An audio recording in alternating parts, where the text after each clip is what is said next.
When Michael Jordan was 15 years old, he walked up to a bulletin board at Laney High School in Wilmington, North Carolina, and searched for his name on the varsity basketball roster. He read the list once, then he read it again. His name was not there. The coach who made that decision, a man named Raymond Pruitt, sent a skinny, big dreaming 15-year-old boy home that afternoon, with a broken heart and no idea that he had just made the most consequential mistake in the history of sports. Michael went home, locked his bedroom door, and cried for 2 hours. Not the quiet kind of crying, the kind that shakes the whole bed, the kind where you cannot catch your breath, the kind where you become absolutely certain that someone just told you the truth about yourself, and the truth is that you are not enough. And his mother sat outside the door the whole time and did not knock. She knew her son needed to feel the full weight of it before he could decide what to do with it. What he did with it, the championships, the trophies, the legacy, the greatest basketball career the world has ever seen, you already know. But here is what you do not know. 40 years later, at 2:47 in the morning, Michael Jordan sat alone at his kitchen table holding a gym locker tag from Laney High School. His name on it in blocky letters gone pale with age. And something broke open inside him that all 6 championships had never been able to close. He picked up his phone. He called his assistant. He said 4 words. Find Raymond Pruitt tonight. Not to yell at him, not to prove a point. Not to show up with cameras and trophies and a lifetime of evidence that Raymond Pruitt was wrong. For a reason, nobody, not Raymond, not Michael's closest friend, not even the 500 people who would eventually pack a gymnasium to witness what happened next, could have seen coming. What Michael had been secretly doing for 10 years while the whole world was watching him from a distance would change everything. It would change what we think about pain. It would change what we think about forgiveness. It would change what we think about the moments in life when we get told we are not enough. And it would bring 2 men together in a small living room on a quiet street in Wilmington, North Carolina, for a conversation 40 years in the making. A conversation that ended with one of them standing up from a wheelchair and doing something that made 500 people rise to their feet at once. We are not going to tell you which one stood up. We are not going to tell you what Michael had been secretly building for 10 years with the pain of that Tuesday afternoon in 1978. And we are absolutely not going to tell you what was written on the small white card that Michael pulled from his hoodie pocket and placed on a coffee table in front of the man who cut him. The card that made an 84-year-old coach press his shaking hand over his mouth and look at the ceiling so nobody would see his eyes. You have to watch the whole story for that, because some things cannot be summarized. Some things have to be felt from the beginning. From a 15-year-old boy standing at a bulletin board, all the way to a gymnasium floor 40 years later, where everything that began in pain ended in something so much more powerful that there is honestly only one word for it. Stay with us. This is the story of Michael Jordan, the coach who cut him, and the secret that made history. It is 2:47 in the morning. The rest of Charlotte is sleeping. The city lights flicker quiet and low outside the tall windows of Michael Jordan's mansion, like candles too tired to burn bright. Inside, the house is so still, you could hear a feather land on carpet. But Michael is not sleeping. He never sleeps well anymore. 61 years of living will do that to a man. Especially a man who spent his whole life chasing something he could never quite name. 6 championships, 6 MVP trophies, a bronze statue outside an arena with his name on it. And still, on nights like this, something pulls at him. Tonight, the pulling has a reason. On the kitchen table in front of him sits an old cardboard box his mother Dolores shipped from her attic last week. He hadn't opened it for 3 days. Something told him to wait. Something told him he needed to be ready. Tonight, he finally opened it. Inside, under a faded newspaper clipping and 2 dried-out ink pens, his fingers found something small. Something he hadn't touched in over 40 years. A gym locker tag. Laney High School, Wilmington, North Carolina. His name was printed on it in blocky letters, the ink gone pale with age. He turned it over slowly, the way you turn over a rock when you're not sure what's living underneath. And the memory came rushing back so fast it nearly knocked him off his chair. The squeak of sneakers on a gymnasium floor. The smell of sweat and floor wax. A crowd of boys pressing forward toward a bulletin board near the locker room door. The awful, stomach-dropping silence right before everything changed. The cut list. His name was not on it. Michael set the locker tag down on the table. He pressed both hands flat against the wood to stop them from shaking. He sat there for a long time, breathing slowly, staring at nothing. Then he picked up his phone. He scrolled to his assistant's number, a young woman named Carla Sims, who had worked for him for 9 years and had learned long ago that when Michael called in the middle of the night, you answered on the first ring. She answered on the first ring.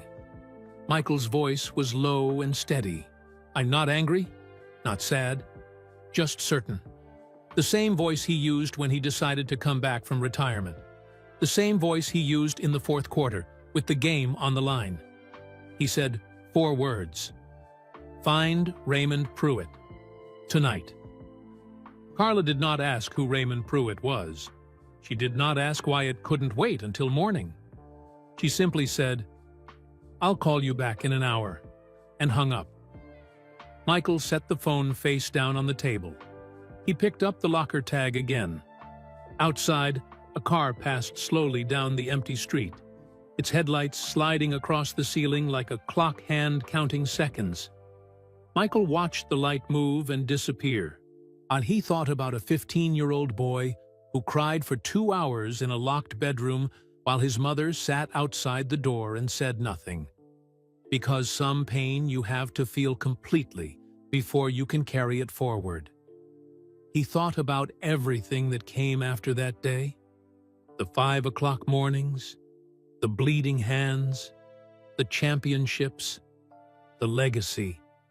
He thought about how strange it was that a man could build the greatest career in the history of his sport and still have one door that never fully closed.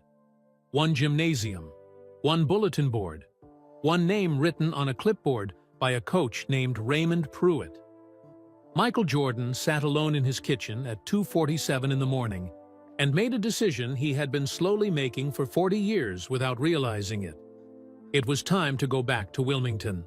It was time to finish this. What he did not know yet, what none of us know at the beginning of the most important journeys, was that finishing it would not look anything like he imagined. It would not look like a confrontation. It would not look like revenge. It would look like something much harder and much more powerful. His phone buzzed on the table. Carla, calling back. Michael closed his eyes for one breath. Then he picked up. Carla's voice was calm and professional, the way it always was, even at 3 in the morning. Michael, I found him. Michael sat up straighter in his chair. He's still in Wilmington, Carla continued. Oleander Drive, same city where it all started. He's 84 years old. He lives alone. His wife passed away 4 years ago. A granddaughter checks on him regularly. Her name is Brianna. Michael said nothing for a moment. 84 years old. He had imagined Raymond Pruitt frozen in time. Forever 44. Forever standing in that gymnasium with a clipboard. Forever scanning a list of names with tired, certain eyes. The idea that Raymond Pruitt had grown old, had buried a wife, had a granddaughter named Brianna who checked on him. It made the man suddenly feel real in a way he hadn't before. Not a villain, not a monster from an old story. Just a man, an old man, sitting alone in a house on Oleander Drive, 40 years of mornings and evenings and winters stacked up behind him. "Do you want me to arrange a call?" Carla asked. "No," Michael said quietly. "No calls." He stood up from the kitchen table and walked to the window. Charlotte spread out below him, sleepy and silver in the dark. "Book me a car," he said. "Just a driver, no security, and no press." Carla paused, barely a second, but Michael caught it. "Just a driver, Carla." "Yes, sir," she said. "When?" Michael looked at the locker tag still sitting on the table. That small, pale, faded thing that had started all of this tonight. A piece of plastic smaller than his palm, carrying 40 years of weight. "Give me a week," he said. "I need to make one stop first." He hung up. He walked back to the table and picked up the locker tag one more time. He turned it over in his fingers, slowly, feeling the raised letters of his name. Then he opened the drawer beneath the kitchen counter and carefully placed the locker tag inside. Not thrown in, not tucked away carelessly, but laid down gently, like something that finally deserved to be handled with care. He would need it later. He closed the drawer. Then Michael Jordan, the greatest basketball player who ever lived, a man who had won everything the sport could offer, walked to his bedroom in the dark, lay down on top of the covers without changing clothes, and stared at the ceiling until the first gray light of morning crept through the curtains. He did not sleep. He was thinking about Wilmington. He was thinking about a 15-year-old boy he used to be. Skinny, eager, sneakers a half size too big, running onto a gymnasium floor with his whole future sitting in his chest like a held breath. He was thinking about the moment that breath got knocked out of him, and for the first time in 40 years, he was not thinking about it with fire. He was thinking about it with something quieter, something that had no name yet, but felt, in the dark of that early morning, you almost like forgiveness trying to find its way in through a window he hadn't opened in a very long time. He wasn't ready to open it yet, but he was thinking about the latch. 1 week later, Michael Jordan made his stop. He drove to Durham, North Carolina, pulled up outside a modest brick house on a tree-lined street, and knocked on the door. A man opened it, tall, gray at the temples, reading glasses pushed up on his forehead, a look of pure shock spreading across his face. "Mike?" the man said. Michael smiled for the first time in days. "Hey, Marcus," he said. "We need to talk." Marcus DeLoach had known Michael Jordan for 46 years. He knew the way Michael's jaw tightened when he was angry. He knew the way Michael laughed from his belly when something was genuinely funny. And he knew the difference between Michael being quiet because he was relaxed, and Michael being quiet because something heavy was sitting on him. Right now, standing in his doorway at 9 in the morning with no warning and no phone call ahead, Michael was the second kind of quiet. Marcus pulled the door open wide. "Come in," he said simply. "I'll put coffee on." That was the thing about a friendship built over 46 years. You stopped needing to explain the small things. Marcus didn't ask why Michael had shown up unannounced. He didn't ask why Michael looked like he hadn't slept. He just put the coffee on, set 2 mugs on the kitchen table, and sat down across from his oldest friend, the same way he had sat across from him 1,000 times before. In bleachers, in locker rooms, in hospital waiting rooms, in celebration, and in grief. And he waited. Michael wrapped both hands around the warm mug. He looked up. "I'm going to see Pruitt," he said. Marcus went very still. Not the stillness of surprise. Marcus had always half expected this day would come eventually.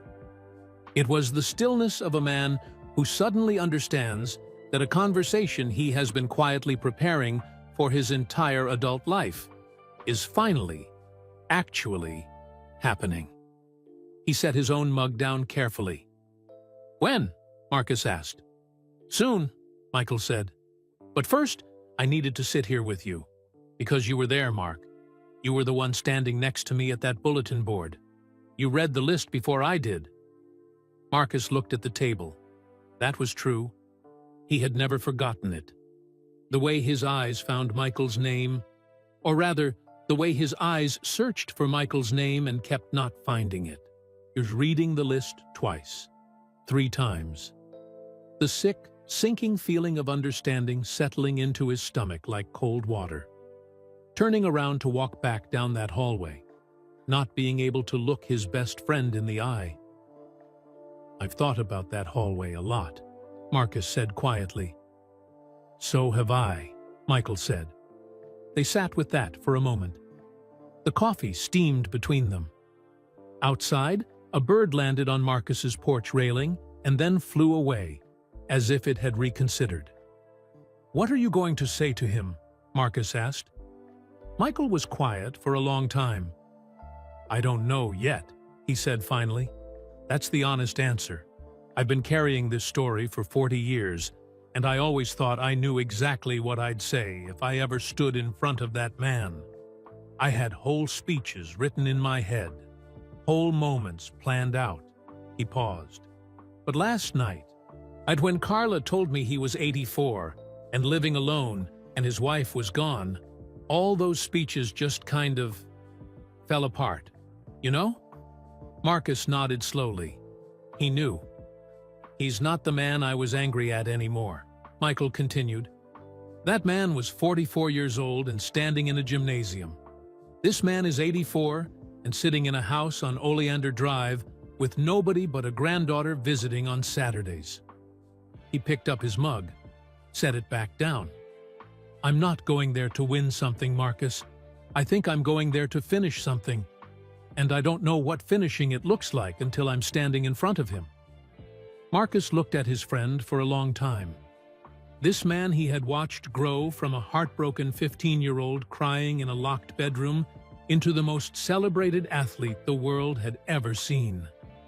This man who had used every doubt, every slight, every cut as fuel, who had built his entire career on the burning need to prove something to someone. And now, here he was, 61 years old, everything proven, every record broken, still carrying a gym locker tag from 1978. Marcus picked up his coffee mug. "I'm coming with you," he said. Michael looked up. "Mark!" "Don't," Marcus said firmly, but kindly. The way only a person who has known you your whole life can be firm and kind at the exact same time. "I was there at the beginning of this. I'm going to be there at the end of it. That's not a request, Michael. That's just how it is." Michael looked at his oldest friend. For the first time since he had opened that cardboard box the night before, something in his chest loosened. Just slightly. Just enough. He nodded. "Okay," he said quietly. "Gee, okay." They sat together in Marcus's kitchen for 2 more hours after that. They talked about basketball the way old men talk about the weather, comfortably, without needing to impress anyone. They talked about Dolores. They talked about Marcus's grandkids.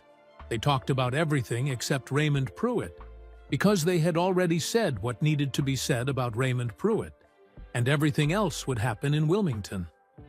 When Michael finally stood up to leave, he paused at the front door. He turned back to Marcus. "Do you remember what you used to call me?" Michael said, "back in those JV practice sessions? When I'd drive to the basket and miss, and you'd rebound for me and I'd do it again?"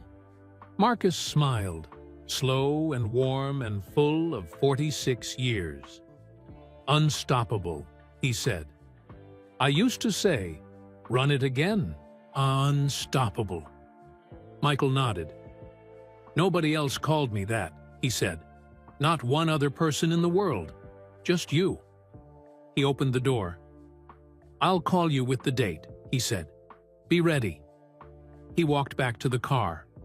Marcus stood in his doorway and watched the black SUV pull away down the tree-lined street, and he felt something he hadn't felt in years. The particular bittersweet feeling of standing at the edge of something that is about to change everything. He went back inside. He sat back down at the kitchen table. He looked at the 2 empty coffee mugs, and quietly, to nobody at all, Marcus DeLoach said the word he had said 1,000 times on 100 different practice courts 30 years ago to a skinny kid with oversized sneakers and a heart that refused to quit. Run it again, unstoppable. 6 days later, a black SUV with 2 passengers turned onto Oleander Drive in Wilmington, North Carolina.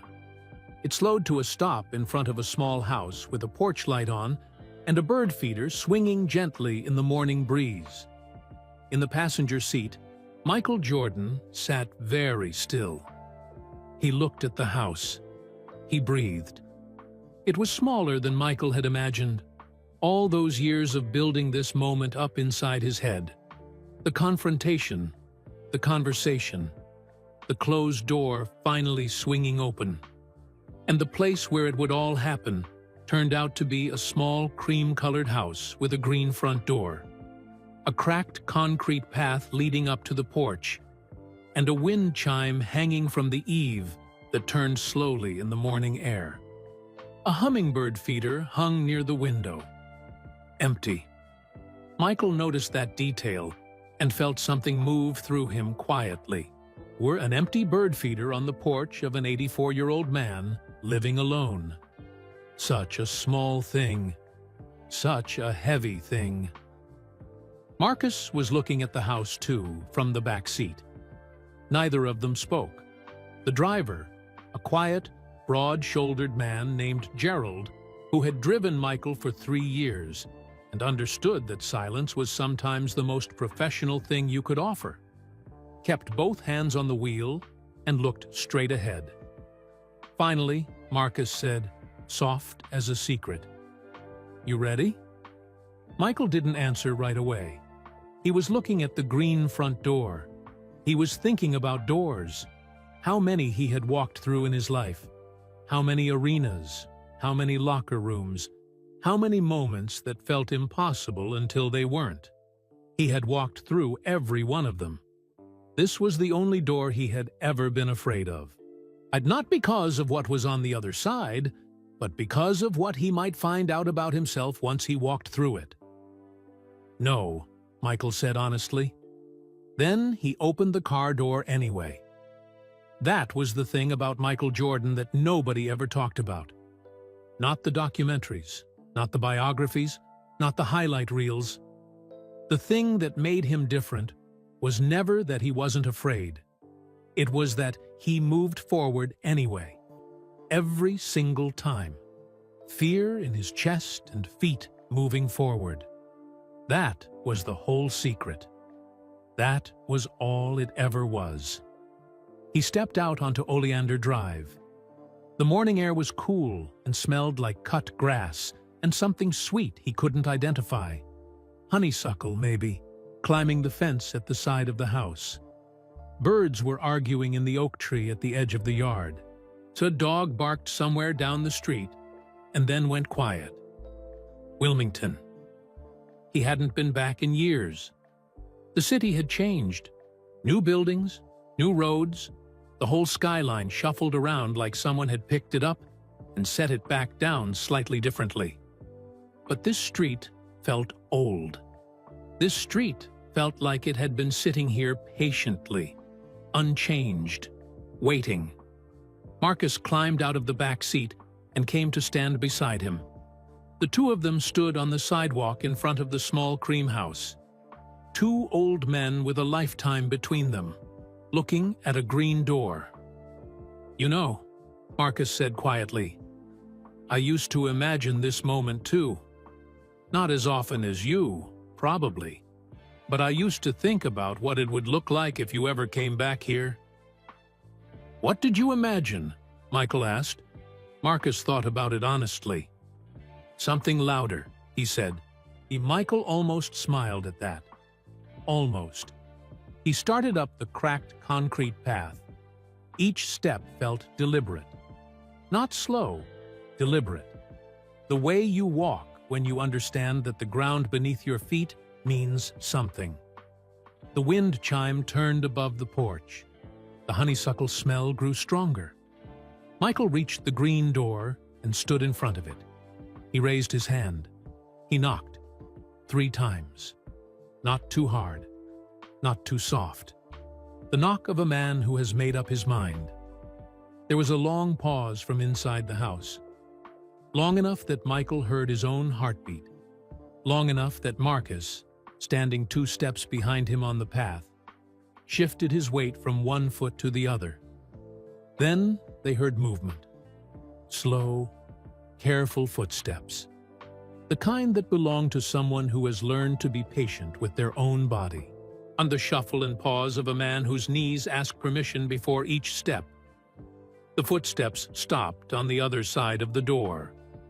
A long silence. Then a young voice, bright and slightly suspicious, the way teenage voices get when something unexpected is happening, called out from inside. "Grandpa? There's a really tall man at the door." A pause. Then an old man's voice, low, careful. A voice that had spent 60 years projecting across gymnasiums and had now pulled itself down to something quieter and more private. "I know, Bree," the old voice said. "You know?" Brianna said, surprised. "Just open the door, sweetheart." Another pause. Then the sound of a lock turning. The green door opened. Brianna Pruitt was 16 years old, sharp-eyed and tall for her age. He wearing a yellow hoodie and an expression that was trying very hard to look calm and was not quite succeeding. She looked up at Michael, really up, the way people always had to, and her mouth opened slightly. She knew exactly who was standing on her grandfather's porch. Every teenager in America knew that face.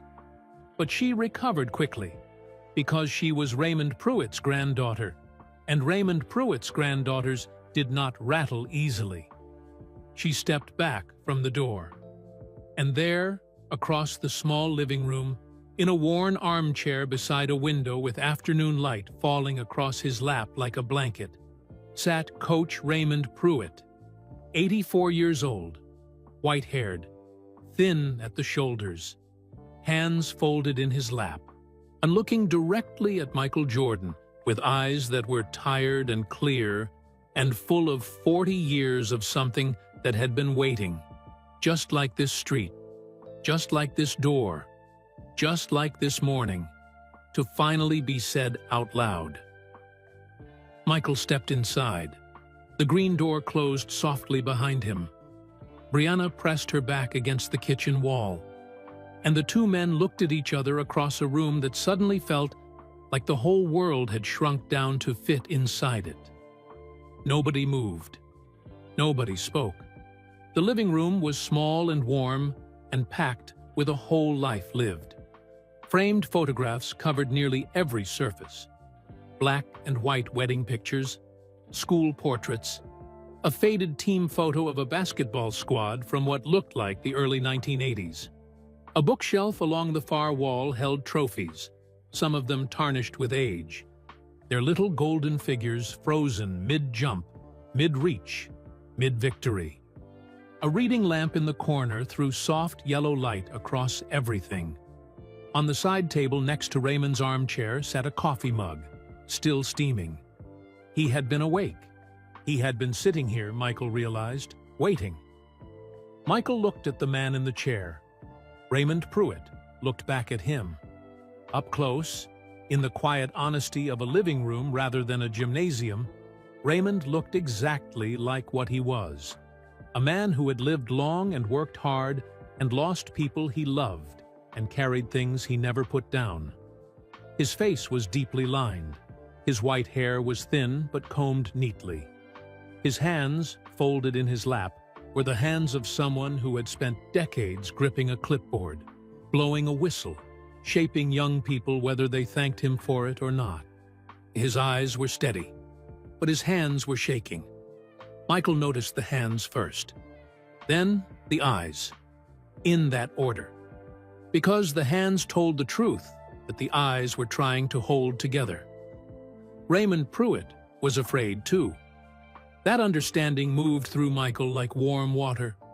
All those years of imagining this man as something fixed and certain and unmovable, a force rather than a person.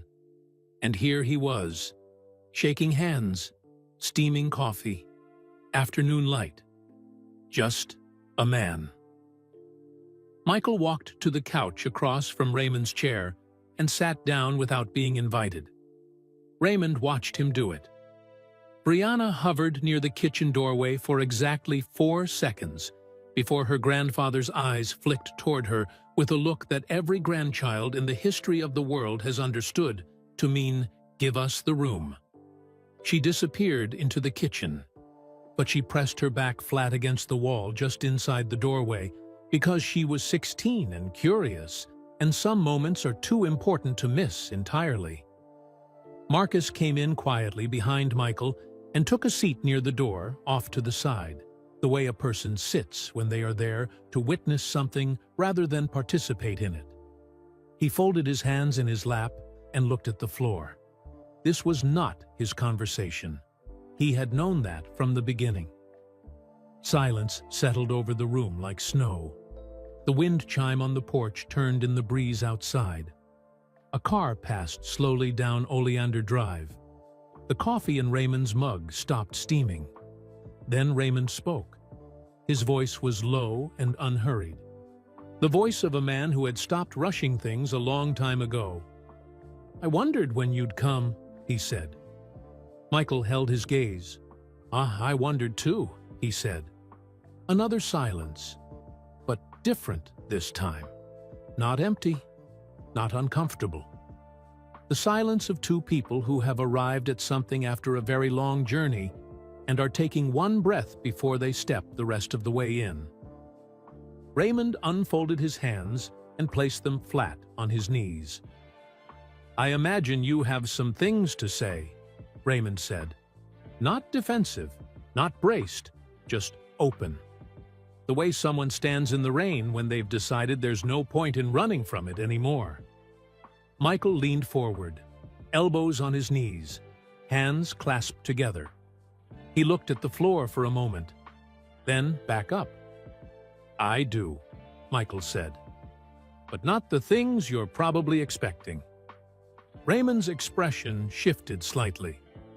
Just slightly. His chin lifted a fraction of an inch. A small, involuntary movement. Like a man adjusting his balance when the ground beneath him turns out to be different than he thought. "All right," Raymond said quietly. "I'm listening." And Michael Jordan began to talk. He did not start with championships. He did not start with records or trophies, or the burning, legendary fuel of being told he wasn't enough. Every interviewer, every documentary, every sports journalist who had ever asked Michael about being cut from the varsity team got the polished version, the motivational version, the version that made for great television and inspired locker room speeches and sold books. Raymond Pruitt did not get that version. Raymond Pruitt got the truth. "I went home that day," Michael said, and his voice was steady, but something underneath it was not. And I locked myself in my bedroom, and I cried for 2 hours." Raymond said nothing. "Not the kind of crying where you feel better after," Michael continued. "The kind that shakes the whole bed. The kind where you can't catch your breath. The kind where you're not just sad, you're sure. You're completely, absolutely sure that someone just told you the truth about yourself, and the truth is that you're not enough." He paused, The room was so quiet that Brianna, pressed against the kitchen wall, realized she was holding her breath and carefully, silently let it out. "My mother sat outside my door the whole time," Michael said. "She never knocked. She just sat there, and I didn't understand why she didn't come in. I was 15. I wanted somebody to tell me it was going to be okay." His jaw tightened for just a moment. "Oh, but she knew something I didn't know yet. She knew I needed to feel the whole weight of it before I could decide what to do with it." Raymond's hands pressed harder against his knees. "I decided to use it," Michael said. "Everybody knows that part. 5 in the morning, the driveway, 4 inches taller by spring, made varsity, went to Carolina, won everything worth winning." He stopped. "But here's the part nobody knows, Coach." He leaned forward another inch. "Winning didn't close the door."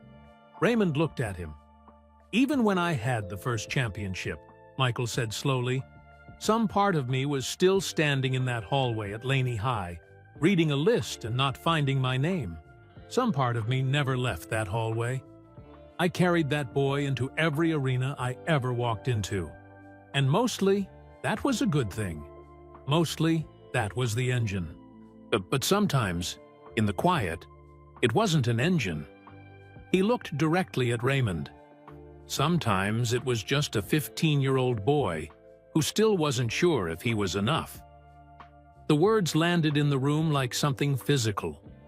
Raymond Pruitt closed his eyes, just for a moment, just long enough to take in the full weight of what had just been said by a man who had spent his entire life being told he was the greatest who ever lived, and who had just admitted, in a small living room on Oleander Drive, that the cut had never fully healed. When Raymond opened his eyes, they were wet. He did not look away. He did not apologize for the tears. He simply let Michael see them, the way you let someone see a scar when you want them to know you understand what wounds are. "I owe you something," Raymond said. His voice was still steady, but only just. "See, I've owed it to you for 40 years, and I've been a coward about it." He stopped, gathered himself, then continued. "The night I posted that cut list," Raymond said, "I went home and I sat down at the kitchen table, right there with Edna, God rest her, and I told her I thought I'd made a mistake." Michael went very still. "I watched you in warm-ups," Raymond said. "I watched the way you moved. There was something there. I felt it, even then. But you missed those 2 layups, and you hesitated on defense, and I told myself I was being disciplined. I told myself I was doing my job." His voice dropped lower. "But the truth is, Michael, and I have lived with this truth for 40 years, the truth is that I was tired that day. I was tired, and I made a fast decision, and I convinced myself it was wisdom when it was really just exhaustion." He unfolded his hands and looked at them. These old hands that had pointed at scoreboards and grabbed jerseys and patted 1,000 shoulders and written 1,000 names on 1,000 clipboards. "I watched every game," Raymond said. "Every single one. Every championship. Every MVP. I sat in that living room with Edna, and we watched you, and she would look at me sometimes. Not mean, not accusatory, just quiet. And I knew what she was thinking." "What was she thinking?" Michael asked softly. Raymond looked up. "She was thinking what I was thinking," he said. "That we were watching the greatest player who ever lived, and that somewhere underneath all that greatness was a 15-year-old boy who deserved better from me on a Tuesday afternoon in 1978. The tears that had been sitting in Raymond's eyes moved now. One, then another. He did not wipe them away. He was 84 years old, and he was done pretending that some things didn't deserve tears. "I am sorry, son," Raymond Pruitt said. His voice cracked on the last word, just slightly, just enough. "I am so deeply, truly sorry." The room held its breath. Michael Jordan sat across from the man who had cut him 40 years ago and looked at him for a long time.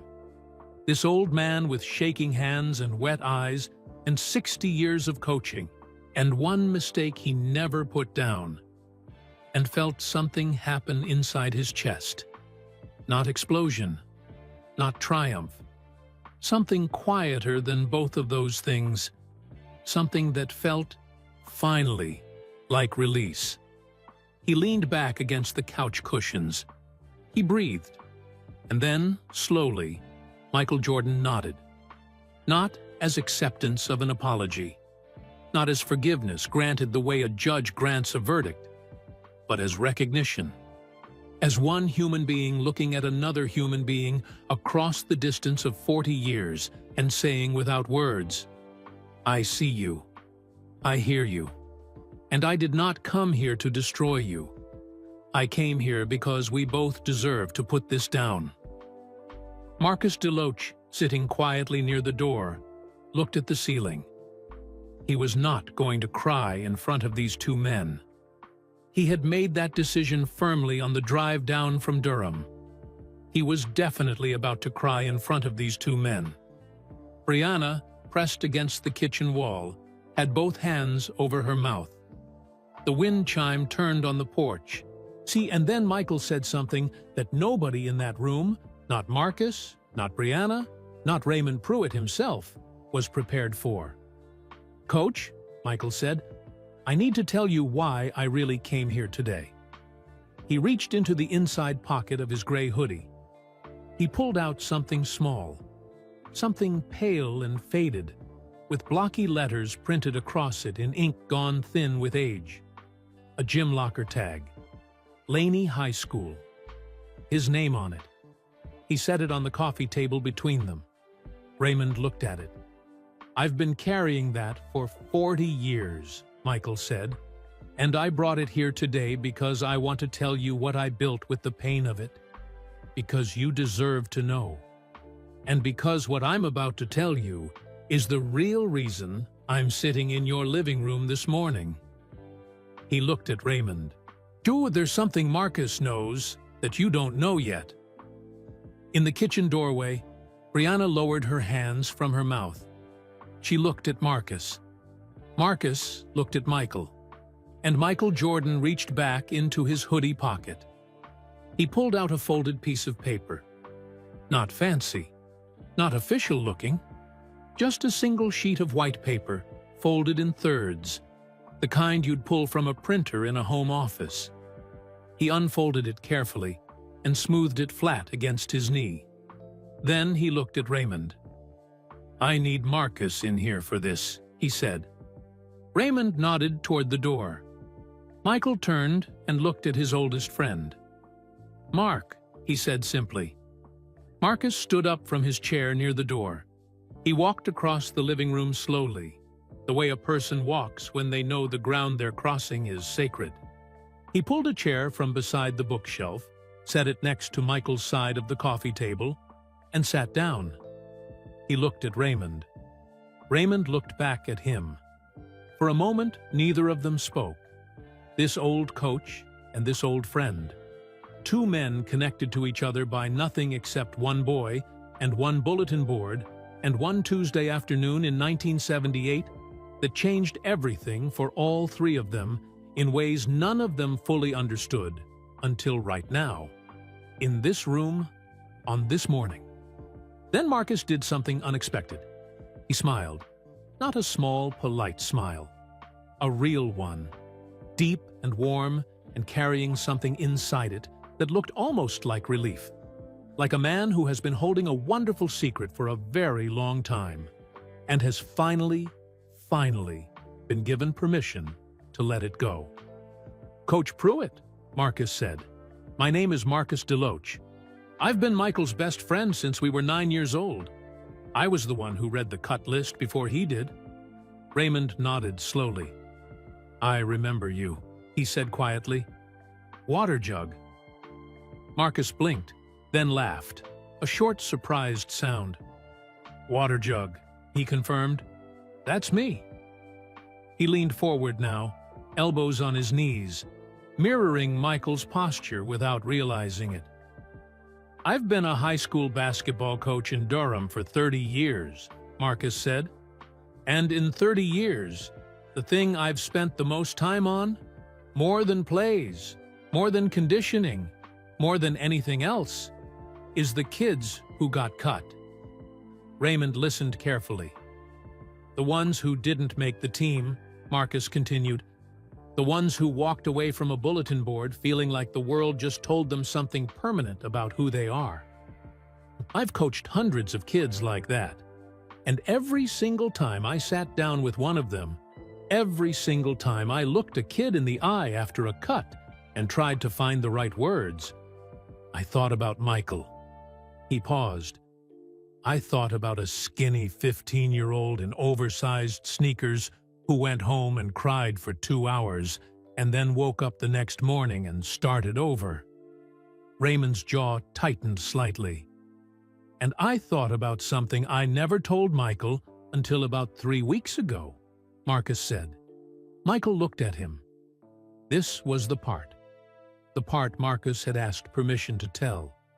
The part Michael had carried quietly for 10 years, funding it, growing it, protecting it from publicity and credit, and the noise that follows famous names everywhere they go. Marcus looked at Raymond directly. 10 years ago, Marcus said, so I got a phone call from a foundation I'd never heard of.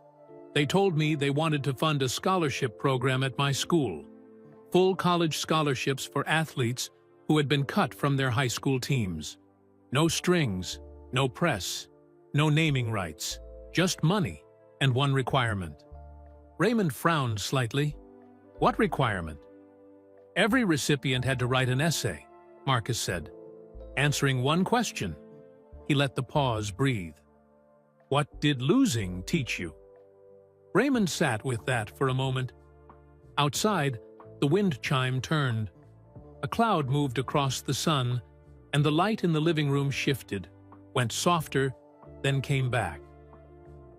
Over 10 years, Marcus continued, that foundation funded 432 scholarships.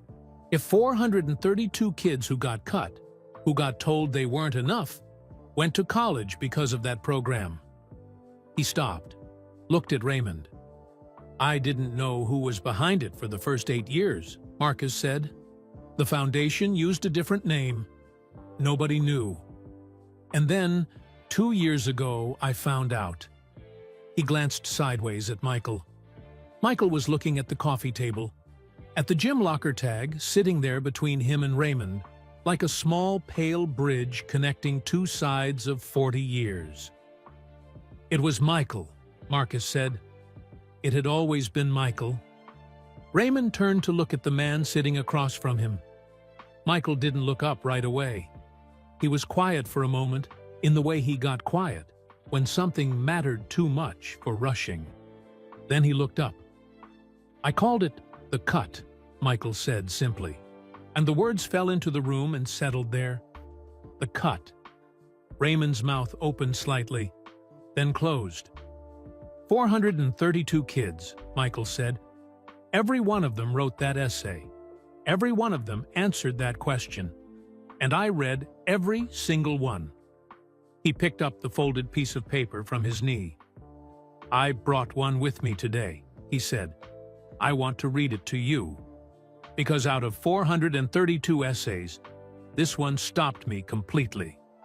This one I've read maybe 50 times. He unfolded the paper. He cleared his throat once. And then Michael Jordan began to read in a steady voice that only wavered once, near the end, in a way he didn't try to hide. What did losing teach me? It taught me that the moment you get cut is not the moment your story ends. It's the moment your real story begins. Because before the cut, you were playing for the dream. After the cut, You're playing for something deeper. You're playing for the truth of who you are when nobody is watching, when no coach is choosing you, when the list on the board doesn't have your name. That's when you find out what you're actually made of. And what you're made of turns out to be more than enough. He folded the paper again. The room was silent. Brianna had moved fully out of the kitchen doorway now. She was standing in the living room, one hand pressed flat against her chest, not caring that she was supposed to have given them the room. Raymond Pruitt's eyes were more than wet now. "Who wrote that?" he asked. His voice was barely above a whisper. Michael looked at him. "A 17-year-old girl from Durham," he said. "She got cut from her school's track team sophomore year. She wrote that essay. She got the scholarship. She's a sophomore at Duke now, studying sports medicine." He paused. "Her name is Edna," Michael said quietly. "Her parents named her after her grandmother." Raymond Pruitt made a sound, then that was not quite a word and not quite a cry. Something in between, something that comes from a place deeper than either. He pressed one shaking hand over his mouth. His granddaughter Brianna crossed the room in 4 steps and crouched down beside his chair and put both arms around the old man's shoulders. And Raymond leaned into her the way very old people lean into the people they love. Completely. Without pride. Without reservation. Marcus pressed the back of his hand against his eyes. Michael sat quietly and let the moment be what it was. He did not look away from Raymond. He wanted the old man to feel seen in this moment. Not pitied, not forgiven from a distance, but truly seen. The way Michael had needed to be seen at 15 and hadn't been. The way all of us need to be seen when something breaks us open. When Raymond steadied himself, when Brianna straightened up but kept one hand on his shoulder, Raymond looked at Michael with eyes that were raw and clear and completely without defense. "Why?" Raymond asked. Just that. Just the one word. And Michael understood exactly what he was asking. Not "Why did you start the program?" Not "Why did you come here today?" Why are you doing this for me, after everything? Why kindness? Michael looked at the gym locker tag on the coffee table. "Because the cut made me," he said. "And I don't want to be the only one who got made that way." He looked back up at Raymond. "And because there's one more thing I came here to tell you." He reached into his hoodie pocket one final time. This time he pulled out a small card. Clean white. Simple. 4 words printed on it in plain black type. He leaned forward and placed it on the coffee table next to the locker tag. Raymond leaned forward slowly, carefully, and read it. His breath caught. Brianna read it over his shoulder. Her hand tightened on her grandfather's shoulder. Marcus, from across the room, already knew what the card said. He had known for 3 weeks. And even knowing, even having had 3 weeks to get used to it, he felt the weight of it land fresh in his chest, all over again. 4 words. The Raymond Pruitt Resilience Award. Raymond looked up from the card. He looked at Michael Jordan, this man he had cut from a team 40 years ago. It is this boy he had sent home crying. This human being who had taken the worst moment of his young life and quietly, without fanfare, without credit, without ever once asking for anything in return, turned it into 432 second chances for 432 kids who needed exactly what Michael had once needed. Someone to believe the cut was not the end. Raymond tried to speak. He couldn't. He tried again. "I don't deserve—" "Coach," Michael said gently, cutting him off. Not harshly. The way you stop someone from saying something untrue before it gets too far into the air. "You don't get to decide that," Michael said. "I do, and I already decided." Raymond looked at him for a long time. Then, slowly, painfully, he, with Brianna's hand steady on his shoulder, and 40 years of guilt and love and regret and pride all moving through him at once, Coach Raymond Pruitt nodded. And Michael Jordan leaned back against the couch cushions and breathed, really breathed, for the first time in longer than he could remember, and felt the door that had been open inside him for 40 years finally, gently, close. Not slam, not lock, just close. The way a door closes at the end of a long day when you are finally, safely, home. Marcus wiped his eyes with the back of his hand and looked at the ceiling. Brianna laughed a little through her tears, the way young people do when emotions get too big for any one expression. The wind chime turned on the porch, and in a small living room on Oleander Drive in Wilmington, North Carolina, in a house with an empty hummingbird feeder and a green front door and 40 years of waiting built into its walls, history was made. Not the loud kind, the kind that lasts. They stayed in that small living room for 3 hours. Nobody planned it that way. Nobody looked at a clock and decided. It simply happened the way important things sometimes happen, organically, without agenda. One moment flowing into the next, like water finding its own level. Brianna made coffee. Then she made more coffee. Then she found a tin of butter cookies in the back of the pantry that had been there since Christmas, and set them on the coffee table without asking. Because some moments call for butter cookies, and this was absolutely one of them. Raymond talked about Edna. Not the sadness of losing her, though that was there, underneath everything, the way the ocean is underneath a beach, even when you can't see it. He talked about who she was, the way she laughed, the way she could end an argument with one look, the way she used to watch Michael's games with her hands clasped under her chin, leaning toward the television like she could somehow help from the living room. She would have loved this, Raymond said, looking around at the three of them gathered in her house, in her chairs, drinking coffee from her mugs. She would have said, "I took too long," he added. Marcus laughed first, then Michael, then Raymond himself, a rusty, unpracticed sound, like a door that hadn't been opened in a while but still worked perfectly once you pushed it. Brianna smiled from the kitchen doorway. She had been watching her grandfather closely all morning, the way young people watch old people they love when something significant is happening, storing the details away carefully for later, for the years ahead, when the person is gone, and the details are all you have left. She had never seen him laugh like that. She decided right then that she would remember this laugh for the rest of her life. The specific sound of it. The way it changed his whole face. The way it made him look, just for a moment, like a much younger man, like the coach in those old team photographs on the bookshelf, the one with the wide shoulders and the certain eyes. She would remember it. She did.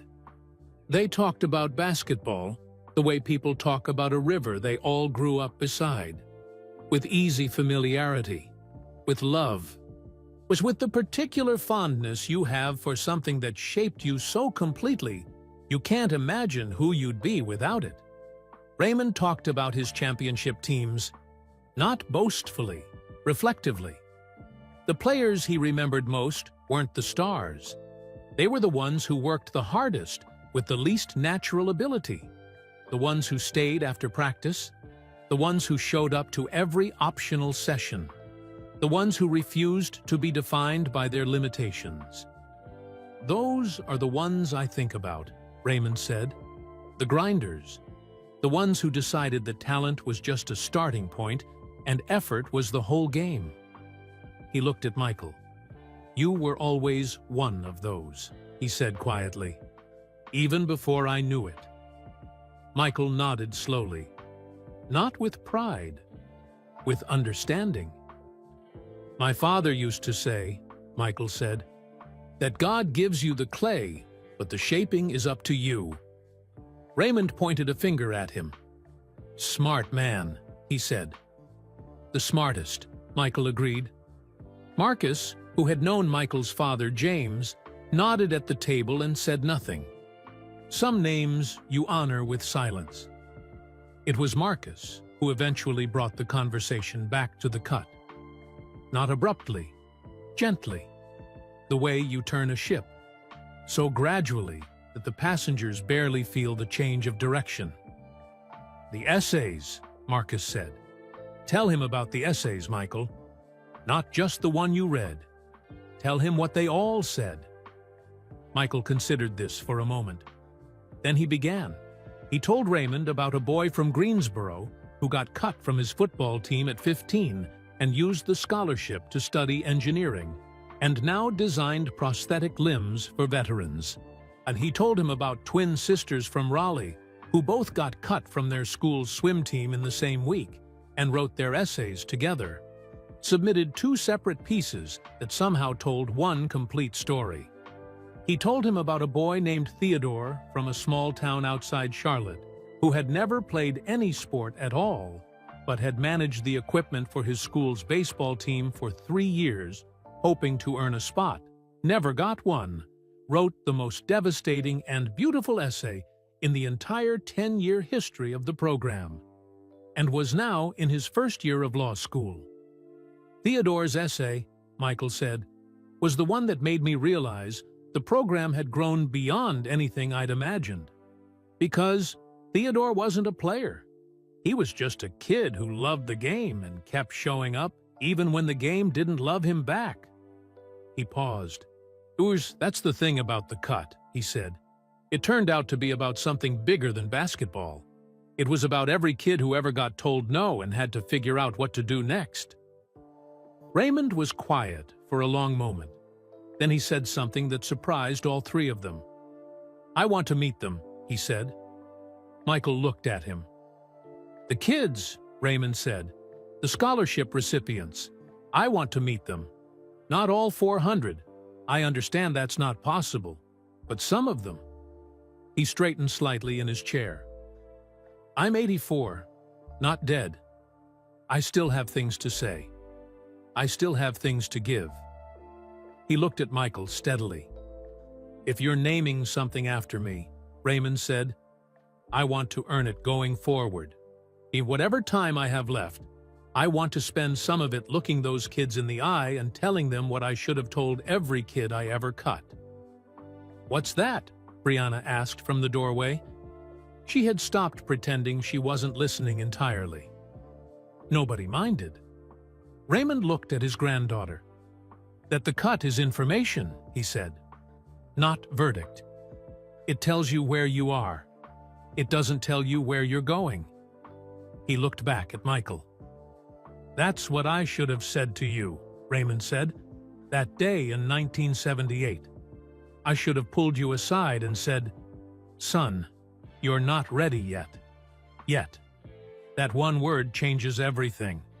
I left the yet out, and it cost you 2 hours of crying in a locked bedroom and 40 years of carrying something you shouldn't have had to carry alone.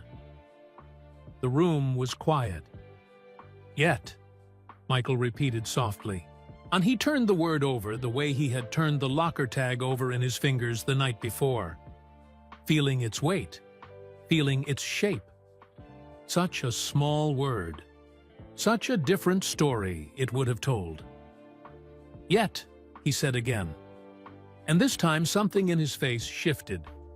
Not dramatically, not visibly to anyone who didn't know him well. But Marcus saw it. Marcus, who had known this man for 46 years and had watched his face in locker rooms and on court sides and in hospital waiting rooms and in moments of triumph and grief, saw something move through Michael's expression that he had not seen there before. Not peace, exactly. Something adjacent to peace. Something that peace grows from, like a seed before the flower. Acceptance, maybe. Or perhaps more accurately, completion. and the feeling of a sentence that has been waiting 40 years for its final word, and has finally, in a small, warm living room on Oleander Drive, found it. Yet, Marcus looked at the ceiling again. He was not going to cry. He had decided this firmly. He was a 61-year-old retired basketball coach, and he had dignity and composure, and 30 years of experience maintaining his emotions in high-pressure situations. A single tear rolled down his left cheek, and he let it go because some moments are bigger than dignity, and this was one of them. Brianna noticed. She caught his eye from across the room. She gave him the smallest, kindest nod. He nodded back. Outside on Oleander Drive, the morning had become afternoon without anyone inside the house noticing, and the light through the windows had shifted from the cool silver of early day to the warm amber of mid-afternoon. The hummingbird feeder on the porch still hung empty, turning gently. Michael noticed it through the window. "What happened to the hummingbirds?" he asked. Raymond followed his gaze. "Edna used to fill that feeder," he said simply. "After she passed, I kept forgetting. And then one season, the birds stopped coming. And then I stopped remembering to fill it altogether." He looked at it for a moment. "Brianna keeps telling me to fill it," he added. "Grandpa keeps not filling it," Brianna confirmed from the doorway. Michael looked at the empty feeder for a long moment. He looked at Raymond. He didn't say anything. He didn't need to, because they both understood what the empty feeder meant. That grief does that to you. It takes away the small daily things, the ordinary maintenance of a life shared with someone, and leaves behind these little empty spaces that you pass every day and don't quite know how to fill. "Fill the feeder, Coach," Michael said gently. Raymond looked at him. Then he looked at Brianna. "Next Saturday," Raymond said to her.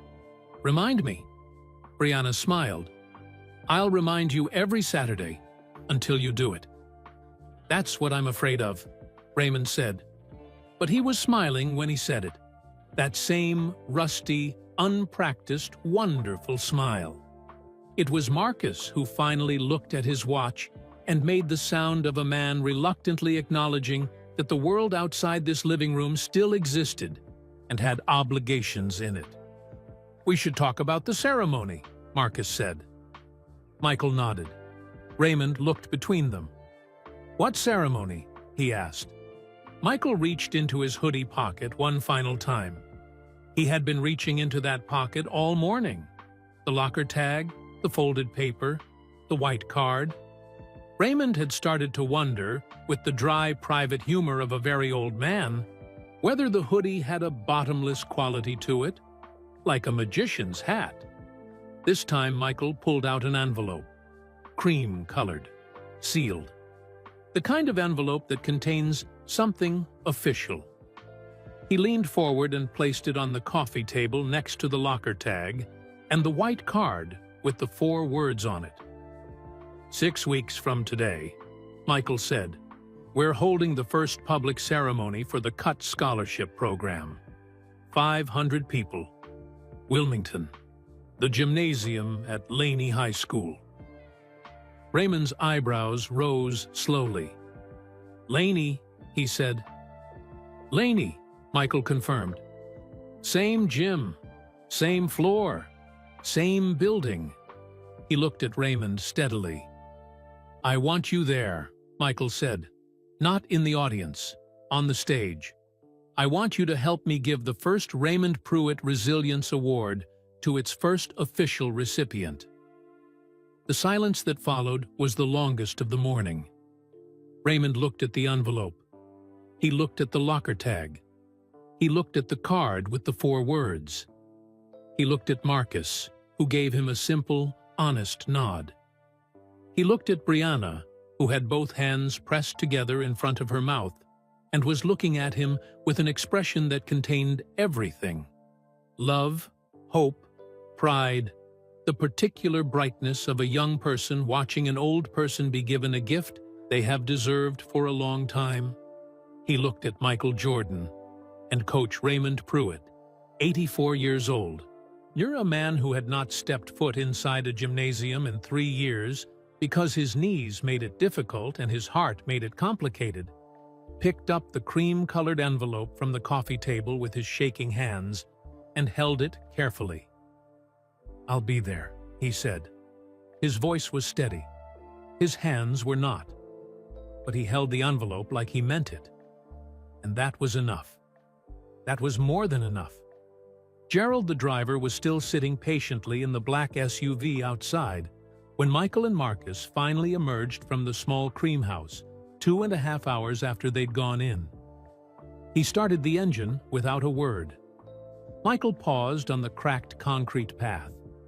He turned back toward the house. The green door was still open.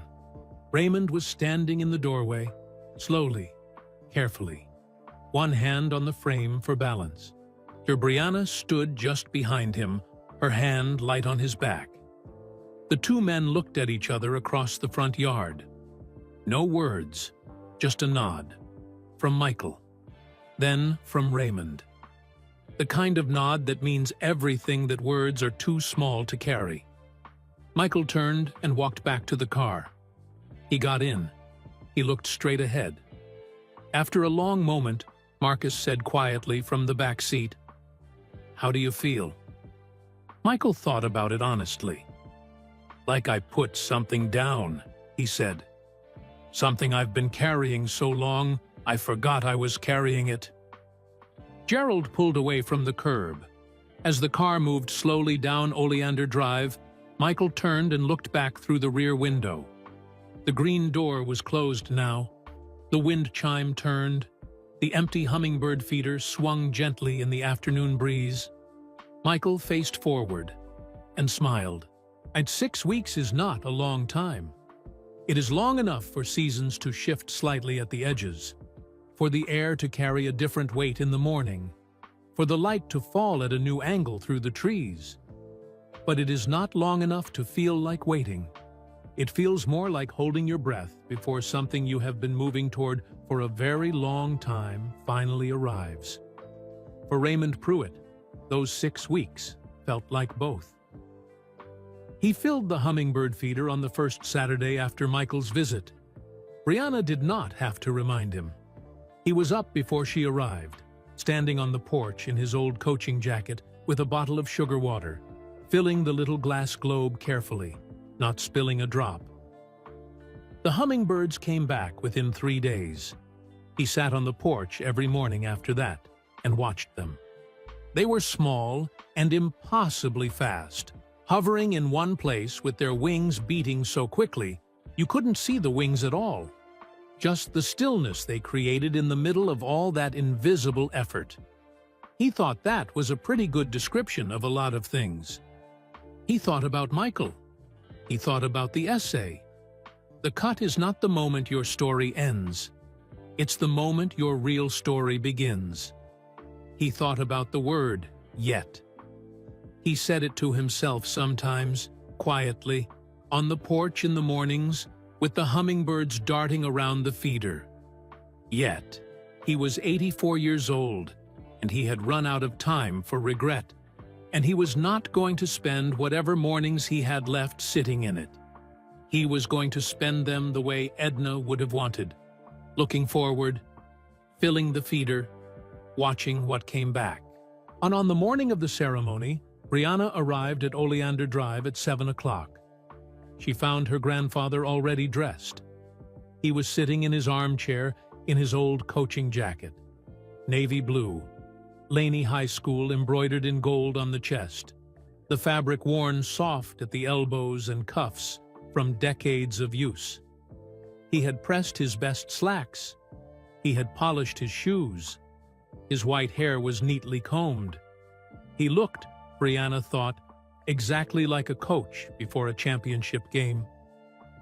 She stood in the doorway and looked at him for a moment before he noticed her. She wanted to keep the image.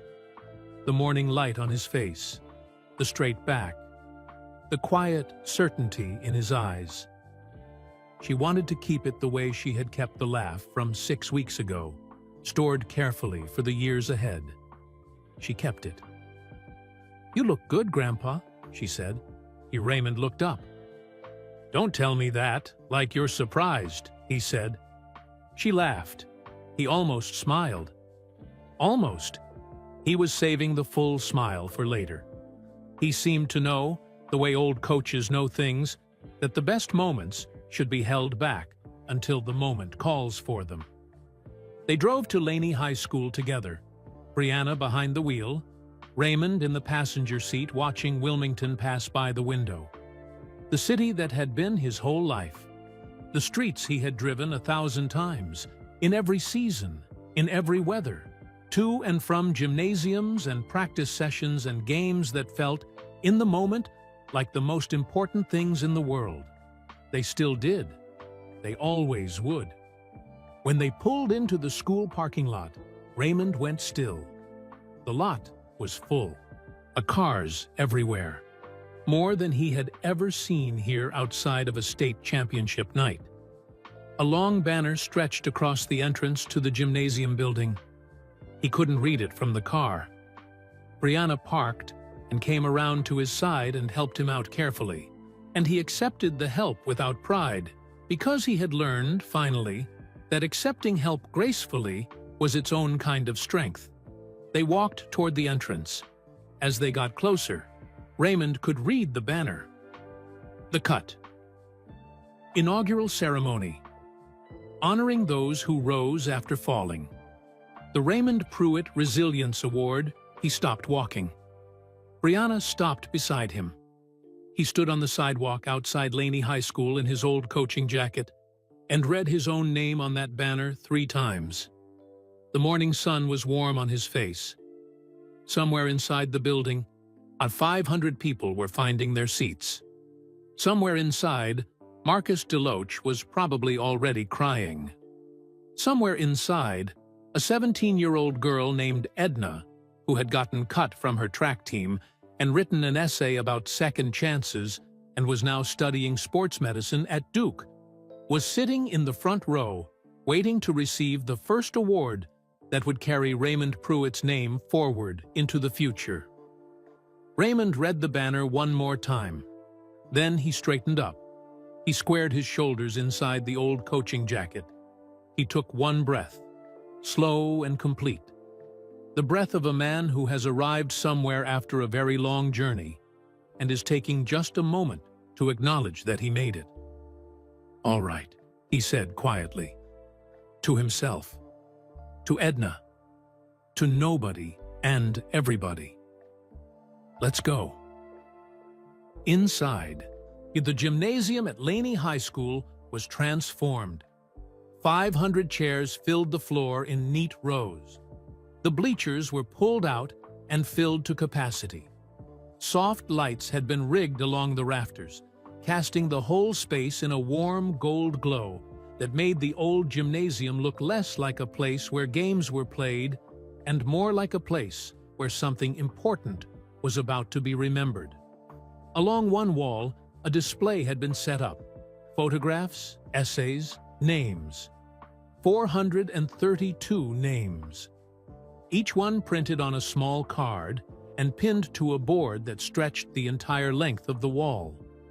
Some cards had photographs beside them. Some had short quotes pulled from the essays. Some had just the name, just the simple, powerful fact of a person who had fallen and gotten back up. Raymond walked slowly along that wall before the ceremony began. He read names, he read quotes. He stopped at Theodore's card, the boy who had managed equipment for 3 years and never gotten his spot, and written the most devastating and beautiful essay in the program's history, and was now in his first year of law school. Theodore's card had a photograph.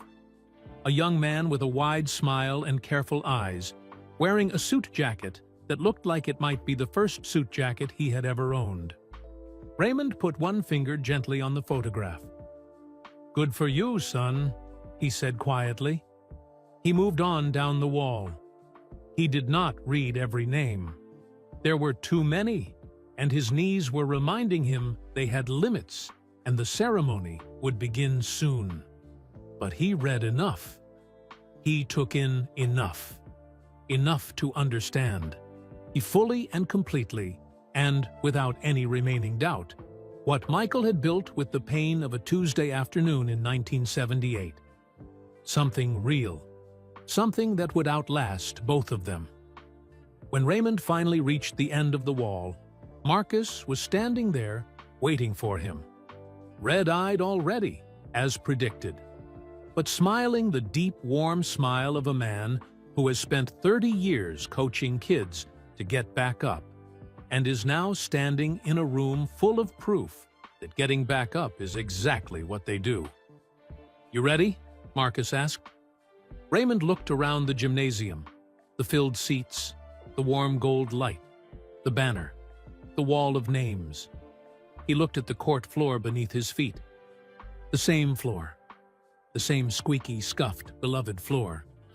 And the same floor where a 15-year-old boy in oversized sneakers had run through warm-ups on a Tuesday afternoon in 1978, with his whole future sitting in his chest, like a held breath. Raymond felt the floor beneath his shoes. He breathed. "I've been ready for 40 years, he said. The ceremony began at 10 o'clock exactly. Marcus served as the master of ceremonies, a role he was born for and performed with the easy warmth of a man who has spent decades talking to young people in the most important moments of their lives. He opened with a story.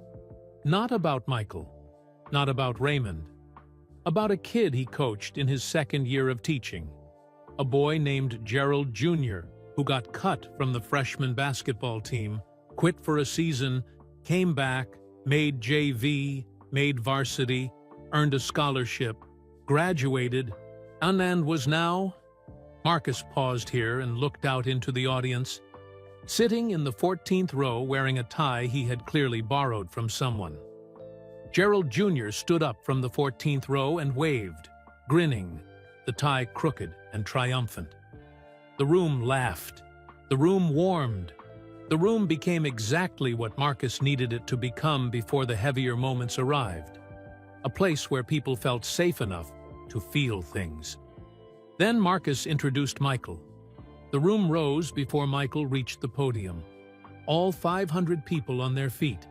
The sound of it filling the old gymnasium, the way sound fills a place that was built for exactly this.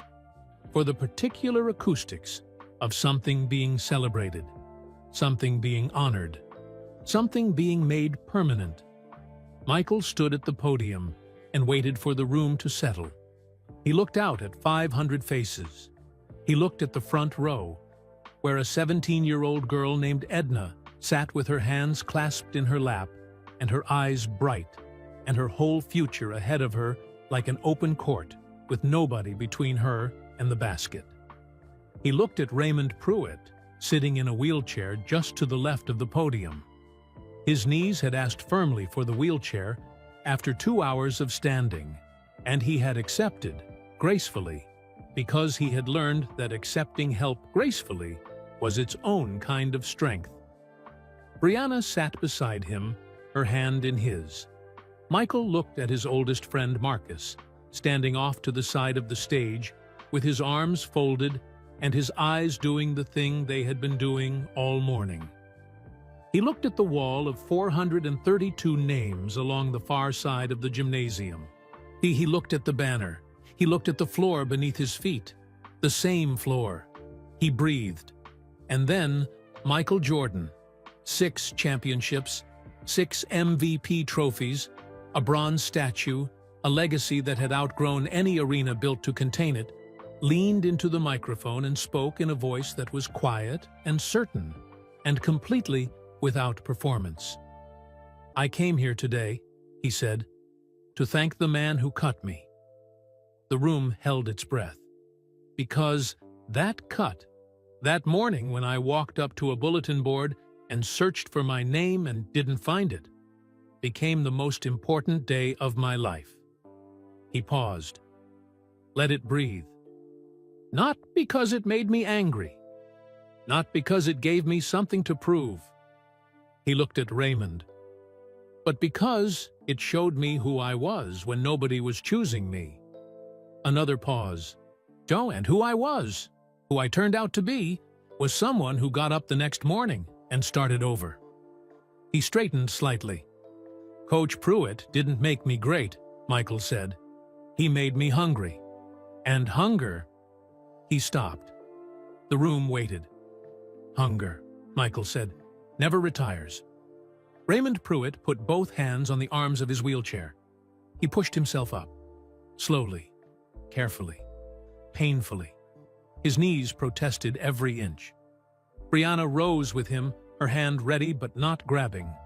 Ready if he needed it, not assuming that he would, because she was Raymond Pruitt's granddaughter and she understood the difference. He stood, fully upright, coaching jacket, polished shoes, white hair neatly combed. He began to clap. One old man, in standing up from a wheelchair in a gymnasium where 40 years ago he had made the most consequential mistake of his career, standing up and clapping for the boy he had cut, the man that boy became, and everything that man had quietly, generously, stubbornly built with the wreckage of that one terrible Tuesday. The room watched Raymond stand, and then the room rose, all 500 people. The sound of it went up into the rafters of Laney High School gymnasium and stayed there, warm and permanent, the way sound stays in places where something true has been spoken. Marcus covered his face with both hands. Gerald Jr. in the 14th row was clapping so hard his borrowed tie swung sideways. 17-year-old Edna in the front row stood and clapped with tears running freely down her face and a smile so wide it looked like her whole future was already happening inside it.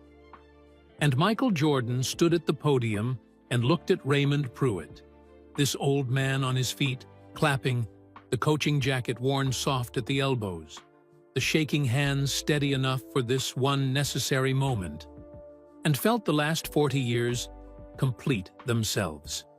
Not end, complete. The way a circle completes, not by stopping but by returning, by finding its way back to where it began, and discovering that the beginning looks entirely different once you have traveled the whole way around. He had started in this gymnasium as a boy who wasn't chosen. He was ending in this gymnasium as a man who chose. He chose to come back. And he chose forgiveness over bitterness. He chose to build something with the pain instead of just carrying it. He chose Raymond Pruitt's name for an award that would outlast them both. He had chosen, finally and completely, to fill the feeder. And look what came back. After the ceremony, after the award was given, and the photographs were taken, and the 500 people began to filter slowly out into the Wilmington afternoon, Michael found a moment alone on the gymnasium floor. He stood at the center circle. He looked up at the rafters. He looked at the walls. He looked at the bulletin board near the locker room door. Still there, still the same. A simple corkboard with a metal frame. Nothing on it today. He walked over to it. He reached into his hoodie pocket. He took out the gym locker tag. Pale, faded, 46 years old, and his name in blocky letters gone thin with age. He looked at it one last time. Then he pinned it to the bulletin board, right in the center. He stepped back. He looked at it for a long moment. This small, pale thing that had started everything, that had carried 40 years of weight, that had traveled from a cardboard box in his mother's attic to a kitchen table in Charlotte, to a living room on Oleander Drive, to this gymnasium floor, and finally, here, to this board where it had always been going. Home. He turned. He walked across the gymnasium floor, the same squeaky, scuffed, beloved floor, toward the exit. He pushed open the door. The Wilmington afternoon came in warm and bright. He stepped into it. He did not look back. He didn't need to. Some things you pin to the board and leave there. Some weights you set down and walk away from. And some doors, the ones that have been open inside you for 40 years, letting the cold in, letting the old pain breathe. Some doors you finally, gently, permanently close.